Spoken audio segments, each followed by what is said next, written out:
Hey everyone! We're trying out a new format and giving you a quick recap of the top stories in ASO from last month, which was April 2023.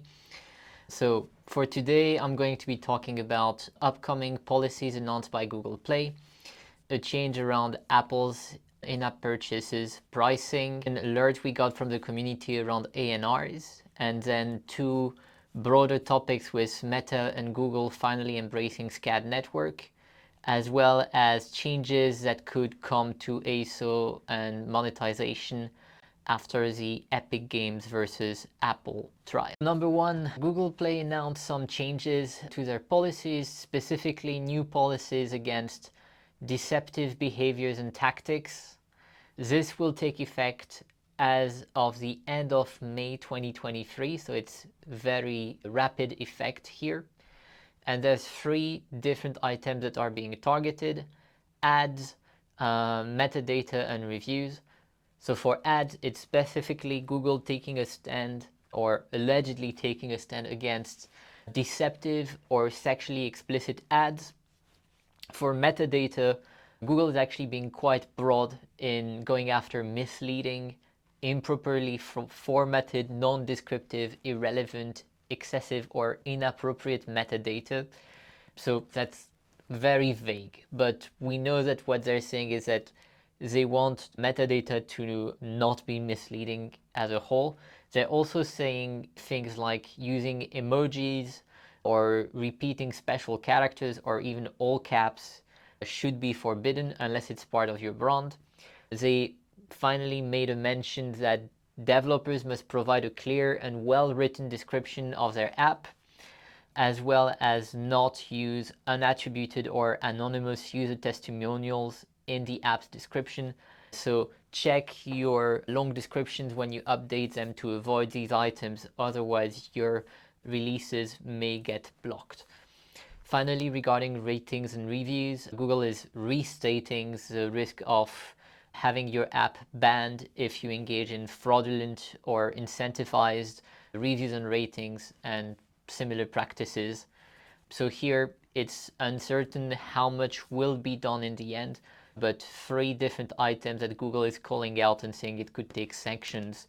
So could go from just releases being blocked or small visibility losses, to even an app being removed from the Play Store. Second is going to be Apple's in-app purchases pricing change. And this one is very hot since on May 9th, Apple will automatically update all prices of paid apps and in-app purchases that are not subscriptions, unless those prices were set since March 9 of this year, so in the last 2 months. And the way Apple is going to do this is by just using current US prices as a default to update price points everywhere in the world. And if that's something that doesn't work for you, then you have the option to opt out of this from your store console by either selecting another country as the default for your price, or just manually adjusting prices everywhere. Third on our list is an alert we saw from the community around ANRs, specifically Jukka Hilvonen from Nitro Games, who shared recently that SDKs have been behind some ANRs for several of their Google Play games, and naming the AdMob and Firebase SDKs as two SDKs that can sometimes be causing issues. So as a reminder, ANRs, or app not responding incidents, are deemed a product vital on Google Play, and having an excessive amount of them causes Google Play to decrease the visibility of your app. So check in your Google Play console if you're having an amount that doesn't exceed the thresholds defined by Google Play. And if you're encountering any issues, go also check if this may be due to your SDKs. Finally, on the more industry side, I would say, a quick mention, but always good to call for all marketers on the paid UA side, Meta and Google have recently released documentations showing they are making adjustments to be compatible with SKAdNetwork. So good options to improve your campaigns on both networks.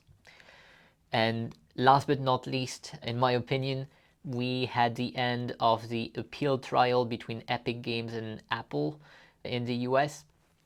Apple won on most counts, and you may be wondering what that has to do with ASO.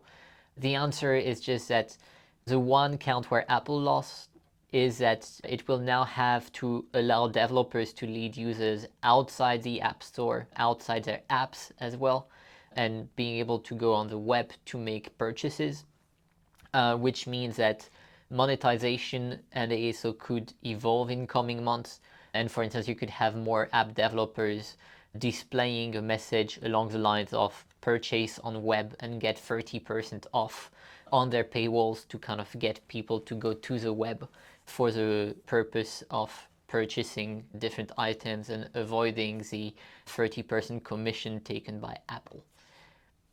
That will be it for our first monthly recap, and stay tuned for more.